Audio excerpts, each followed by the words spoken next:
Manang, Manang, nasa impyerno na ba ako? Suplada naman ni Manang. Ay, iyon si Kuya.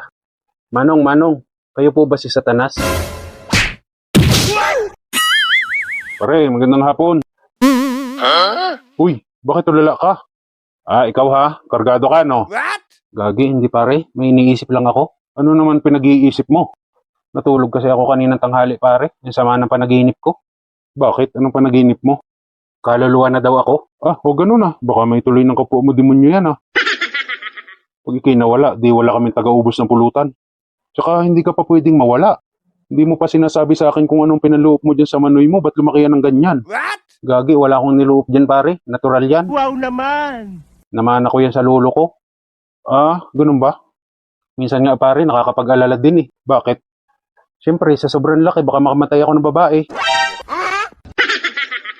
Ayoko nga, nakakapag-alala nga yan. Ano pa nangyari dun sa panaginip mo? Nasa langit na daw ako pare. Imposibleng mangyari yun pare. Bakit naman? Ikaw mapupunta sa langit? Tinatanggap ba sa langit yung mga katulad mo? Kaya nga nandun lang ako sa gate. Sabi ni San Pedro, hindi daw ako pwedeng pumasok.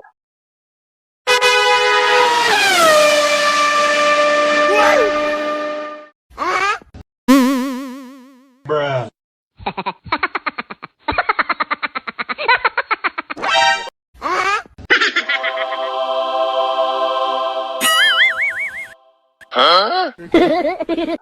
Anong pangalan mo? Totoy Mola ho. Totoy Mola. Aba, hindi ka pwedeng pumasok. Alam mo kung bakit? Gusto mo sabihin ko sa'yo? Ay, imik utoy. Kung ano baga. Kahit hindi na ho sana pero sige ho. O sige, ito ha. Itong unang kasalanan mo, hindi naman to masyadong mabigat. Dahil ano naman to, yung paninilip mo lang sa mga babaeng naliligo. Itong pangalawa, ito medyo matindi. Bakit ano ho yan? Ano to baka tsaka kambing. What? Grabe ka naman. Bakit ho? Hindi naman ho ako nagnakaw ng baka at kambing. Hindi nga, hindi mo nga ninakaw, pero binimbang mo. Grabe ka utoy. Nakasulat dito, yung baka okay lang. Pero yung kambing namatay. Namatay pala ho yun? Oo, hindi mo na alam no. Paano? Iniwanan mo na lang ng basta. Kaya ang masama pa nito ay kinatay ng may-ari at niluto. What? At ang akala ay namatay lang sa uhaw. Ang tindi mo boy. 3 lang itong babasahin ko sa'yo ha. Ang totoo niyan marami talaga ito. Pero hindi ko nababasahin lahat. Itong pangatlo, hindi naman ito matindi, pero hindi naman ito gawain ng normal. Bakit? Ano ho yung pangatlo? Ano ito puno ng saba. Babasahin ko pa kung anong ginawa mo sa puno ng saba. Huwag na ho. Ay, ikaw. Pero meron kaya akong paraan para makapasok pa rin ako? Meron naman, dahil mabait ako, bumalik ka lang muna sa lupa. Tapos kumuha ka ng puting manok at dalhan mo ako. Yun lang ho, ay madali lang ho yun. Hala, San Pedro? Saan ho kayo? Saan na ako? Naku po, nangyari na nga. Sinasabi ko na dito talaga ako mapupunta ang init dito Ito na kaya yun? Manang, Manang. Nasa impyerno na ba ako? Suplada naman ni Manang. Kung sa bagay, magtataka ba ako? Malamang dito lahat napunta yung masasamaang ugali. What? Ay, iyon si Kuya.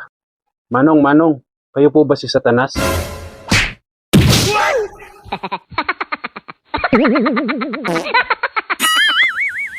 Kaya ayun pare, paggising ko, ang sakit ng likod ko.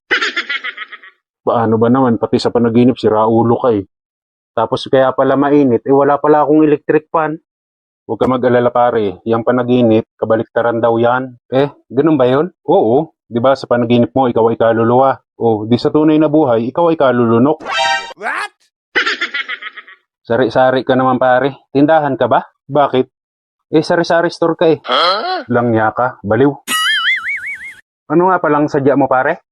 Yayayain sana kita bukas, kaso hindi ka naman pala makakasama. Bakit hindi? Pinababalik ka pa ni San Pedro Langya ka, ba't naman ako babalik dun? Ang manok, buset. Saan ba tayo pupunta bukas? Titira tayo ng damo? Wag masama yun. Ayaw mo ng damo? Eh di bato? Wag, damo at bato.